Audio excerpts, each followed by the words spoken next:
O lifting facial ou a cirurgia de rejuvenescimento facial são indicados para aqueles casos onde já existe uma flacidez cutânea da pele, um envelhecimento, uma queixa de envelhecimento da paciente, onde outros tratamentos menos invasivos, sejam eles peelings, lasers, não atingem o resultado ideal. Então, o lifting vem como uma cirurgia mais invasiva para trazer essa juventude novamente, né? Restabelecer o que nós perdemos com o tempo, com a flacidez dos tecidos da face. Nós costumamos orientar o paciente que a idade, a partir dos 45 anos, eu diria 50 anos, uma idade padrão, ideal atualmente para essa cirurgia.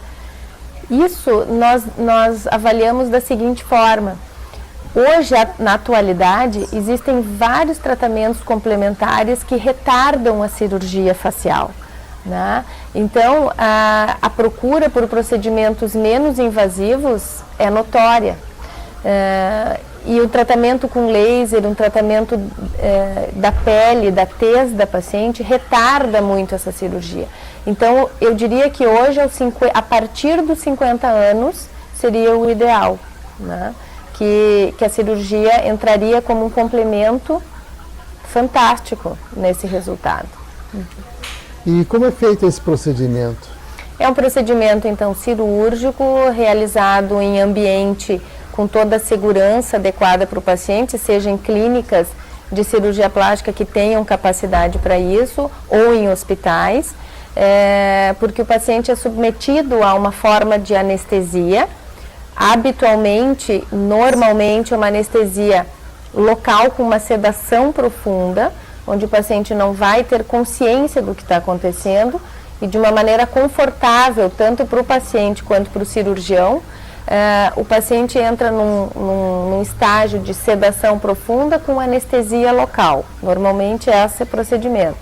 Exceto alguns casos em que clinicamente existe uma indicação de anestesia geral, né, isso dada pelo médico clínico que faz a avaliação, são feitos excepcionalmente anestesia geral. Normalmente é sedação com anestesia local, né?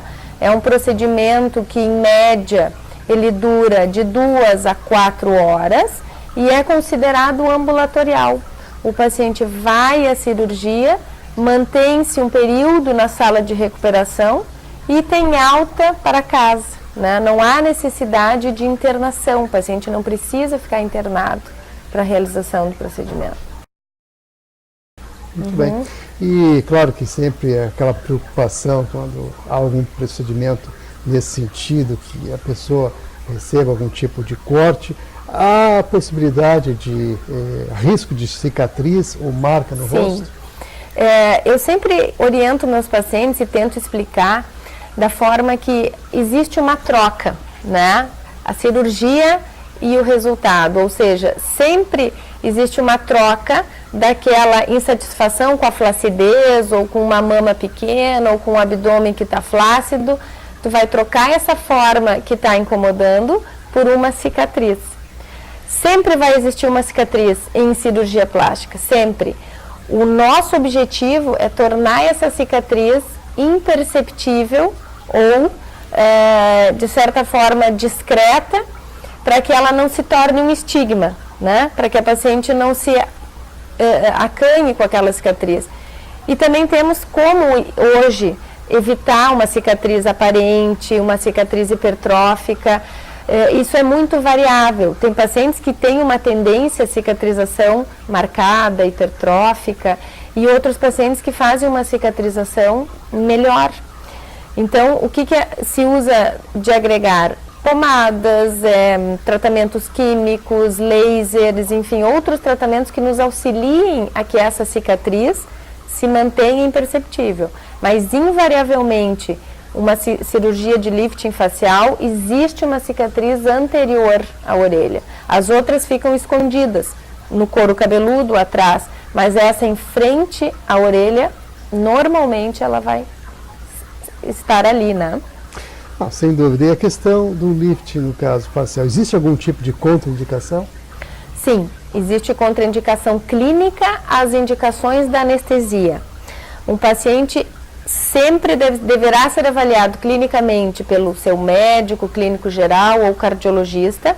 E se existe alguma doença clínica, alguma condição clínica que impeça de fazer a cirurgia com este tipo de anestesia, sim, não poderá ser feito, né? Pelo risco cirúrgico em si, não pela técnica, mas pelo quadro clínico do paciente.